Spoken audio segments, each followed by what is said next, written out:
Hello everyone, আসসালামু আলাইকুম। পায়েস রান্নার এই ভিডিও শ্যুটটি বেশ আগেই করেছিলাম, কিন্তু ব্যস্ততার জন্য শেয়ার করা হয়নি।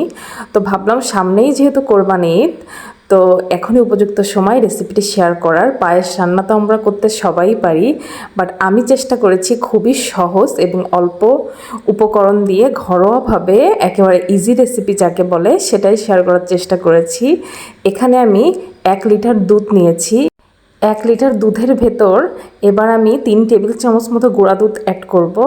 এটা যদি আপনাদের বাসায় থাকে তাহলে অ্যাড করবেন, তাহলে খেতে বেশি মজা হয়। আর দুধটা যদি অনেক বেশি ঘন হয় সেই ক্ষেত্রে গুঁড়া দুধ না দিলেও চলবে। তো আমি এখানে 3 টেবিল চামচ মতো গুঁড়া দুধ দিয়ে দুধটাকে ভালোভাবে নাড়িয়ে এবার হাতের মুঠোর ঠিক এক মুঠো পোলার চাল এখানে আমি ধুয়ে 2 ঘন্টা ভিজিয়ে রেখেছিলাম, সেই চালটা এখন এর ভিতরে দিয়ে দিব। তো দিয়ে জালটা ধরিয়ে দিয়েছি। তো এভাবেই আমি মোটামুটি মিডিয়াম আঁচে এটাকে ভালোভাবে রান্না করে নিব। আর এই যে এখানে কিছু গোটা গরম মশলা দিয়েছি, এলাচ, দারুচিনি আর তেজপাতা। এটা জাস্ট ফ্লেভারের জন্য অ্যাড করেছি। আসলে মানে পায়েস রান্নার যে পরিমাপটা সেটা হচ্ছে আপনার 1 কেজি দুধের জন্য হাতের মুঠের 1 মুঠ চাল, এটা হচ্ছে একেবারে পারফেক্ট যে পরিমাপ সেটা।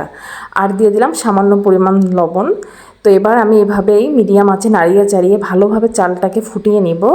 তো এই কাজটা মিডিয়াম আঁচেই করতে হবে, আর মানে অনেক ভালোভাবে আপনার মাঝে মাঝে নাড়িয়ে দিতে হবে।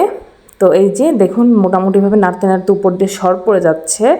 তো যখন আমি দেখব যে চালটা ভালোভাবে ফুটে গিয়েছে, এই যে আমি যে মানে গোটা গরম মশলাগুলো অ্যাড করেছিলাম এগুলো আমি ফেলে দিব, কারণ এর ভিতরে যা ফেলে দেওয়া মানে ফ্লেভার চলে যাওয়ার সেটা গিয়েছে। তো এই যে আর এবার আমি এর ভিতরে পরিমাণ মতো চিনি অ্যাড করব। 1/2 কাপ মতো চিনি আমি দিয়েছিলাম, মিষ্টি আপনাদের স্বাদ অনুযায়ী দিবেন। তো চিনি দিয়ে, আর চিনিটা তখনই অ্যাড করবেন যখন দেখবেন চালটা ভালোভাবে ফুটে গিয়েছে, তো সেই পর্যায়ে চিনিটা অ্যাড করলে ভালো হয়। তো এই যে চিনি দিয়ে অনবরত এইভাবে নাড়তেই হবে, মানে একেবারে ডাল ঘোটার মতো আর কি ঘুরতে হবে, মোটামুটি চালটাকে একটু গলিয়ে ফেলতে হবে।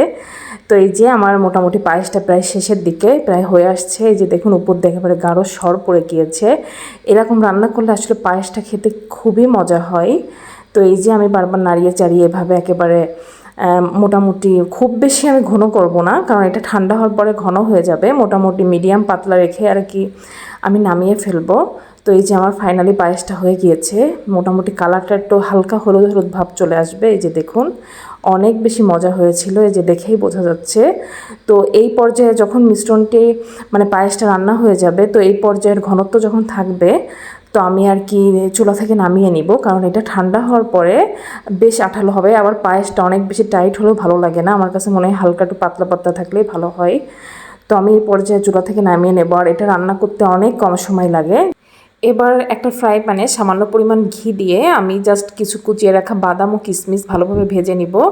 আমি এটা জাস্ট গার্নিশিংয়ের জন্য ইউজ করব, এবং বাদাম দিলে আমার কাছে ভালো লাগে। আর আপনারা যারা বাদামটা স্কিপ করতে চান তাহলে তারা স্কিপ করতে পারেন। এবার পায়েসটা মোটামুটি ঠান্ডা হয়ে গিয়েছে। তো এই পর্যায়ে আমি একটা বাটিতে পুরো পায়েসটা ঢেলে নিব, আর উপর থেকে সেই ভেজে রাখা বাদাম জাস্ট গার্নিশিংয়ের জন্য দিয়ে দিয়েছি। তো এই যে আমার পায়েসের ফাইনাল লুক। তো আপনাদের কাছে কেমন লেগেছে আজকের এই রেসিপিটি অবশ্যই জানাবেন।